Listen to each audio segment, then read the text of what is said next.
Moi je suis habillé comme ça, assez professionnel, toi t'es habillé comme ça. Mais c'était déjà un peu le cas à l'époque en fait. Je sais pas si tu te souviens, j'étais déjà attiré par la cravate à l'époque. Oui, je Pas sais, que- t'avais voilà. des cravates beaucoup plus fines parce que c'était la mode. Forcément, ouais, forcément.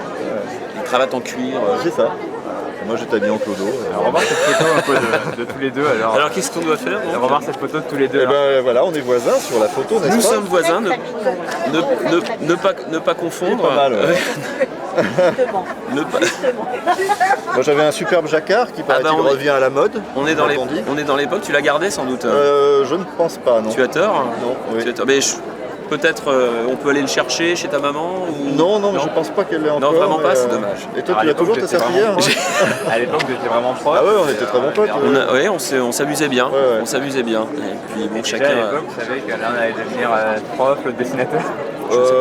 Enfin, non. dessinateur sans doute quand même. Ouais, un petit peu, dessinateur hein. non, parce que j'osais pas, parce que je pensais que tous les profs m'avaient dit il n'y a aucun moyen de faire carrière là-dedans, donc laisse tomber.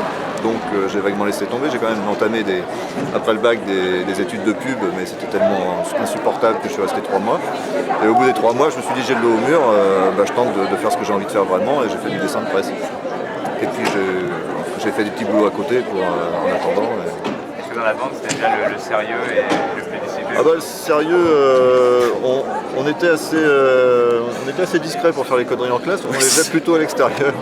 Mais On avait un peu la trouille quoi, quelque part. Ça dépend des profs. Ouais, finalement. Ouais, puis il y en a qui nous foutaient la trouille. Grosso modo, ce que tu veux dire, c'est ce qu'on était un peu faux cul. Un peu faux cul, D'accord, voilà, un peu prudent. Non, parce que c'est une autre manière de le dire, mais. Voilà. Voilà. Non, puis comme c'était un côté un peu artistique, on faisait passer des petits mots, des dessins, des trucs comme ça.